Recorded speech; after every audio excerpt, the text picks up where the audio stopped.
How do melanin types determine human hair color? Imagine a world where your hair color is like a tiny color palette created inside your hair follicles. It all comes down to special pigments called melanin. These pigments are made by cells known as melanocytes, which live in the hair follicles. The two main types of melanin that influence hair color are eumelanin and pheomelanin. Eumelanin is responsible for the darker shades like brown and black. It exists in two forms, black eumelanin and brown eumelanin. The more eumelanin you have, the darker your hair will be. If you have a lot of black eumelanin, your hair appears black. If you have less and more brown eumelanin, your hair looks brown. Eumelanin also helps protect your hair and skin from ultraviolet rays from the sun. Pheomelanin, on the other hand, gives hair red, orange, and yellow hues. People with red hair have high levels of pheomelanin, while blonde hair results from lower amounts of both eumelanin and pheomelanin. Blonde hair tends to have less pigment overall, making it lighter. The exact shade of your hair depends on how much of each pigment you have and their ratio.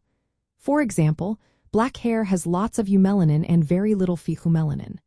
Brown hair has a moderate amount of eumelanin and some pheomelanin. Red hair has high pheomelanin and low eumelanin. Blonde hair has low amounts of both pigments.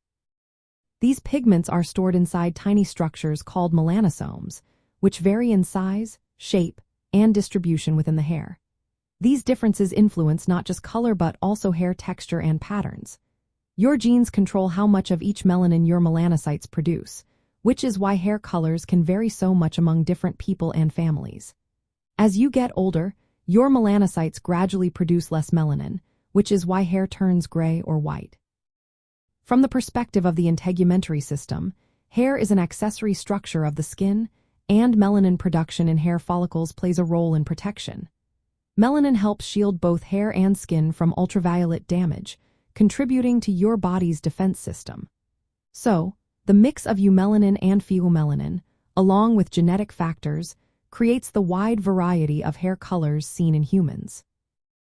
Environmental influences can also affect how much melanin your cells produce, making your hair color uniquely yours.